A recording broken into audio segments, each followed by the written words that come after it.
Day 13. We're on page 83, and we are up to Halacha 45. Even a person who is blind should light Shabbat candles, since one still benefits from the light from other people in the house, seeing and helping her. However, a bracha should not be said in one lighting. Okay, even in such a case, it's better that her husband, who is not blind, should light the candles instead. Leo, I'm sorry, do you mind closing their door? Thank you so much. 46. A single daughter who is living at home wants to light a candle for Shabbat, even though her mother will be lighting that Shabbat, should listen to the bracha that is said by her mother, and then light her candle after her mother without reciting another bracha. So the mother will light with a bracha, and the daughter will light without a bracha afterwards. Okay, this is the case even if she wants to light in a different room than where her mother is lighting. She is not permitted to recite a bracha upon her own lighting, even if she has intentions not fulfill her obligation through her mother's lighting, since she's not married, and since she's not married, so therefore she cannot. She's still part of the house. So the mother fulfills the obligation for the whole house, even if she says, "I don't want to fulfill the mitzvah." You fulfill the mitzvah automatically. If she was married, so really she belongs to a different house, okay, that would be different. But now that she's single, she can only light at most without a bracha, even in a different room. 47. If many people are staying in one home for Shabbat, and will all be eating and sleeping in the same room, one person should light for the candles for the half of everybody.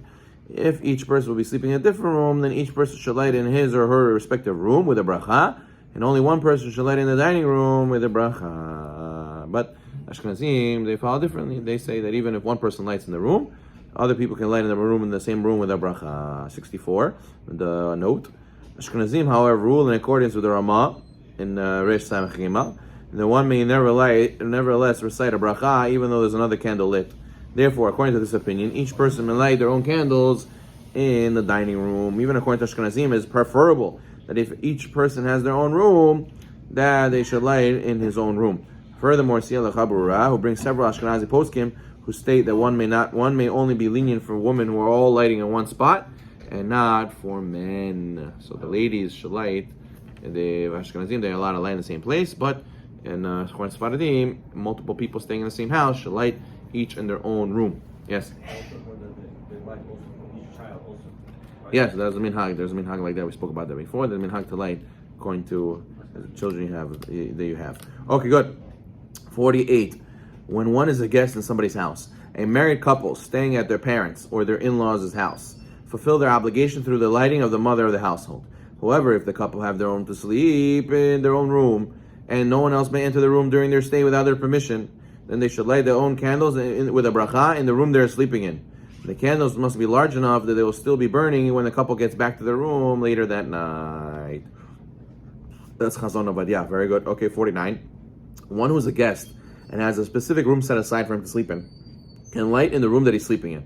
However, one who does not have a specific room set aside for him does not have anyone lighting in his house, and also does not have anyone lighting in his house, in his own house where he came from, should ask the head of the household if he can partake in his lighting. This should be done by the owner of the house, actually stating that he's giving some of the oil to the guest to partake in the hadlakat nerot. Similar halacha by laws of Hanukkah.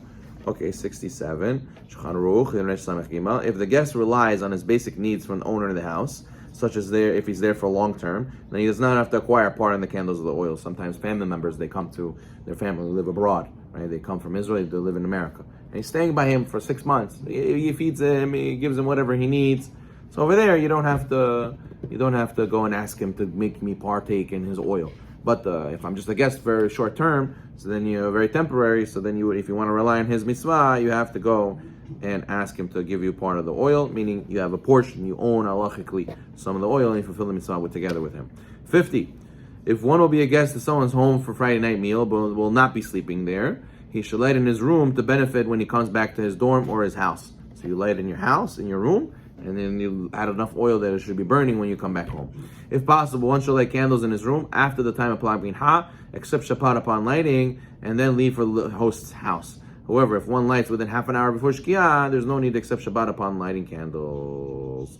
So this is an interesting question, because a lot of times you need to go to get the host house, but you don't live so close, so you need to drive. You need to drive to the place you're eating. All right, you're going to drive there, and you're going to walk to shul to wherever that person goes to shul. So problem is, I have to light candles. So what do we do with lighting candles? I'm going to walk back home, but I want to drive there. So what do I do? So you got to light candles before you leave. The question is, if I light candles and it's more than half an hour before Shkia, Halacha says that I have to accept Shabbat. Excuse me. In order for it to be valid candle lighting. If I'm lighting within half an hour of Shkia, so then I could still do melacha after lighting candles for Shabbat. The Sfaradim don't hold that you accept Shabbat by lighting candles if it's within half an hour of Shabbat of Shkia.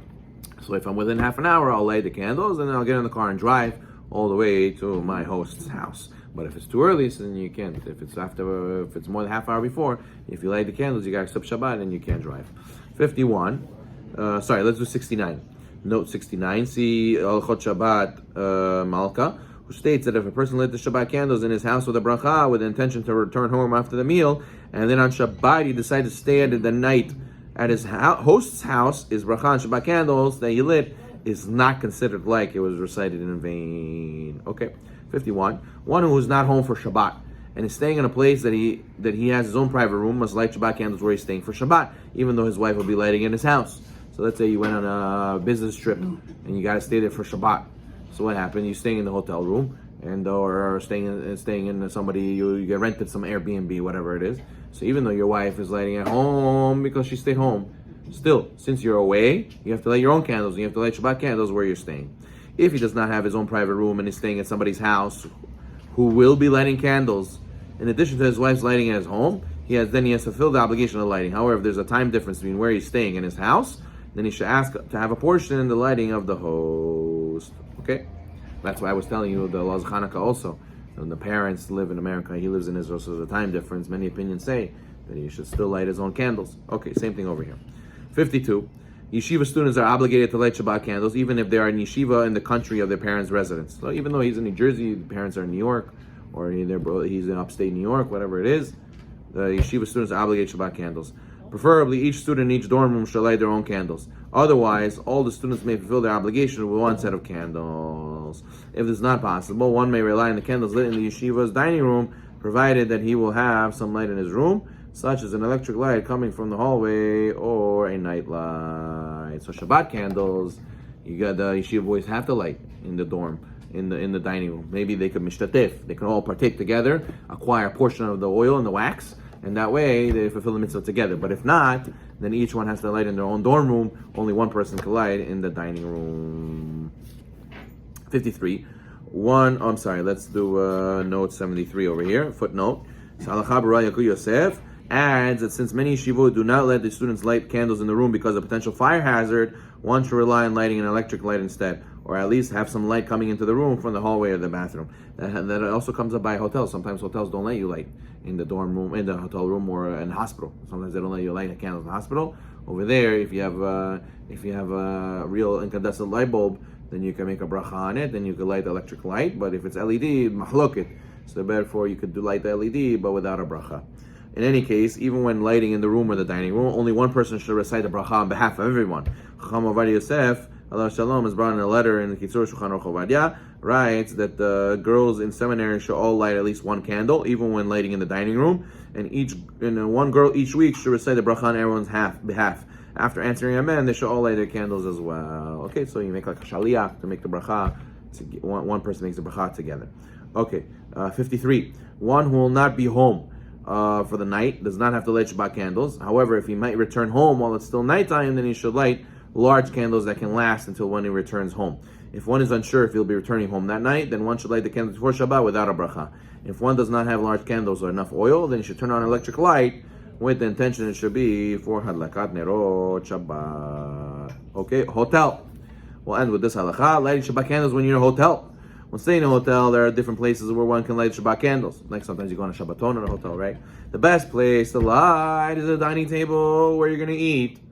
But sometimes that's not possible. B, if it's not possible, one should light the candles in the room where you're sleeping in and make sure to benefit from the light when you come back to your room. C, if they don't let you do that, the next best option is to light the candles in the dining hall where you'll be eating. However, one must ensure their candles are in a place where you can benefit from their light. Even in this situation, you should still try to leave a light in your room to benefit from. And D, finally, lighting candles in the hotel lobby on a table in the dining hall that is situated too far to benefit from is not a valid option. And if one does so, his bracha is in vain. Therefore, the last option is to light electric lights in your room. If they're incandescent light bulbs, they can be lit with a bracha. So you see, if you light in the lobby, what does it help to light in the lobby? In the lobby, you don't benefit from.